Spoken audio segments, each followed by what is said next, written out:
Halo guys, kembali lagi di channel Fakta Unik. Kami akan selalu membagikan fakta-fakta unik yang ada di seluruh dunia. Pasti kalian sudah tahu guys, tempat wisata yang terkenal di Magelang, ya, Candi Borobudur.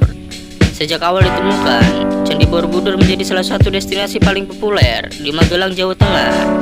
Kondisinya tetap terawat, sehingga masih berfungsi sebagai tempat ibadah, terutama saat Waisak. Sayangnya, hingga saat ini masih belum terkuak bagaimana proses terbentuknya Candi Buddha terbesar di dunia ini. Meski demikian, ada beberapa fakta Candi Borobudur yang menarik dan unik yang harus kalian ketahui guys. Nah, langsung saja, kali ini kita akan membahas mengenai 10 fakta unik tentang Candi Borobudur. Tapi seperti biasa guys, sebelum kalian lanjut videonya, mari bantu channel ini dengan cara tekan tombol like and subscribe. Dan jangan lupa juga nyalakan lonceng notifikasinya ya guys. Gaskuy. Number 1. Candi Borobudur dibangun antara abad ke-8.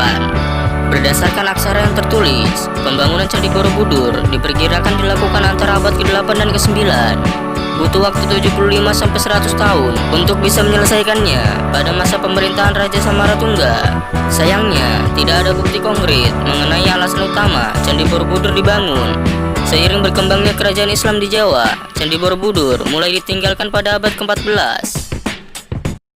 Number 2. Candi Borobudur ditemukan Gubernur Jenderal Inggris.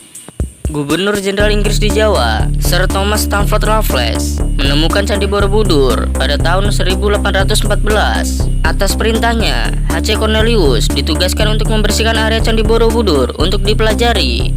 Perlahan tapi pasti, akhirnya banyak pihak yang ingin menyelamatkan situs Candi Borobudur.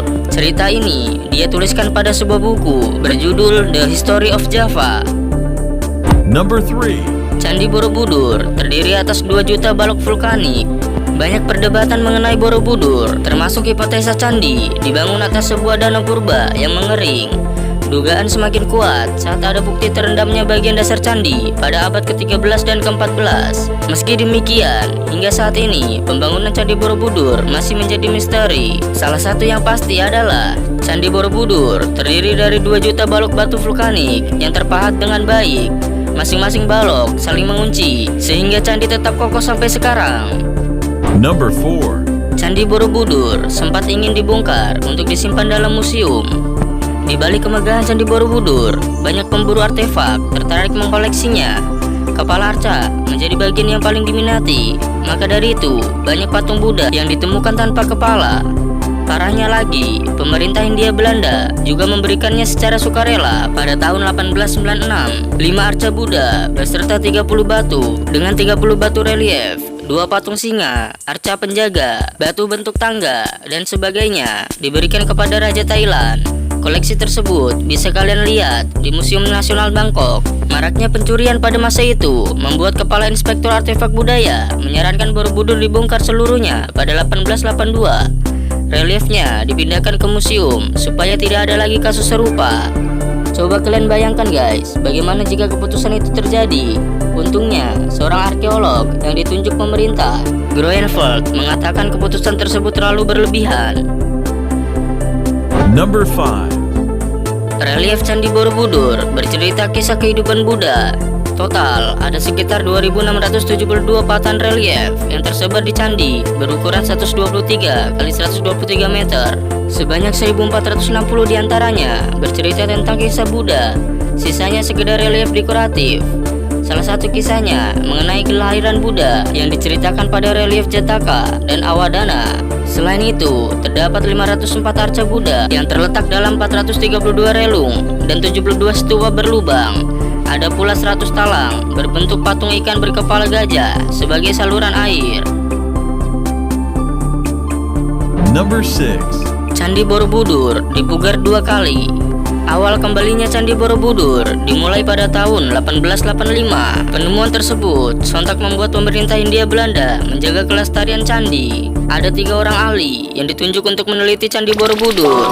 Sejarawan seni Brandes, insinyur sekaligus anggota tentara Belanda, Theodor van Erp dan Van de Kamer. Keterbatasan anggaran membuat pemugaran tidak berjalan sesuai rencana. Demi menyelamatkan Candi Borobudur, akhirnya pemerintah Indonesia mengajukan pemugaran kepada masyarakat internasional. Rencana tersebut membuahkan hasil, sehingga UNESCO tergerak untuk membantu memulihkan Borobudur. Pada tahun 1973, pemugaran Candi Borobudur diresmikan Presiden Republik Indonesia kedua, Soeharto. Pemugaran yang menghabiskan dana 6,9 juta US dollar tersebut selesai pada tahun 1984. Alhasil, UNESCO mendaftarkan Candi Borobudur sebagai salah satu situs warisan dunia pada tahun 1991. Number 7. Candi Borobudur menjadi wisata ziarah bagi umat Buddha. Setelah pemugaran tersebut, Borobudur mulai dijadikan wisata religi bagi umat Buddha. Hingga saat ini, candi ini juga dijadikan pusat perayaan Waisak di Indonesia yang menarik perhatian wisatawan domestik hingga internasional. Number 8. Candi Borobudur sempat rusak akibat bom dan bencana alam. Pada 21 Januari 1985, 9 stupa rusak parah akibat bom. Serangan tersebut dikepalai oleh Husain Ali Al-Habsyi. Dia menerima hukuman penjara seumur hidup. Lalu, ada pula gempa berkekuatan 6,2 skala Richter di Jawa Tengah. Kejadian nahas tersebut mengakibatkan banyak korban jiwa dan kerusakan ringan di Borobudur. Number 9. Kerusakan terparah akibat letusan Gunung Merapi. Masih ingatkah kalian guys, letusan Gunung Merapi pada Oktober dan November 2010? Debu vulkaniknya menutupi kompleks candi dengan ketebalan 2,5 cm. Dampaknya, kawasan wisata ditutup 5-9 November 2010 untuk dilakukan pembersihan. UNESCO kembali membantu upaya rehabilitasi dengan menyumbangkan dana sebesar 3 juta US dollar. Proses rehabilitasi memakan waktu sekitar 6 bulan. Mereka melakukan penghijauan ulang, memperbaiki sistem tata air, serta menghidupkan kembali kehidupan sosial dan ekonomi. Number 10. Artefak Candi Borobudur tersebar di beberapa museum seluruh dunia. Artefak arkeolog Borobudur telah tersebar akibat pencurian. Di Indonesia, ada 2 museum untuk melihat koleksi aslinya, yakni Museum Karmawi Bangga dalam Kompleks Borobudur dan Museum Nasional Indonesia di Jakarta. Museum internasional yang menyimpan koleksi Borobudur berada di Tropen Museum, Amsterdam, British Museum, London, dan Museum Nasional Bangkok, Thailand. Selain itu, ada pula museum yang menyimpan koleksi replikanya, di antaranya Museum Louvre di Paris, Museum Negara Malaysia di Kuala Lumpur, dan Museum Agama Dunia di Taipei. Nah, itulah tadi guys, 10 fakta unik dan menarik tentang Candi Borobudur yang harus kalian ketahui. Jika kalian penasaran dengan keindahan Candi Borobudur, langsung aja ya guys, kunjungi di Magelang, Jawa Tengah, agar kalian dapat menyaksikan Candi Buddha terbesar di dunia ini secara langsung. Nah, sampai di sini dulu guys video kali ini. Jangan lupa kalian share video ini ke teman-teman kalian agar mereka juga tahu guys. And see you next time guys.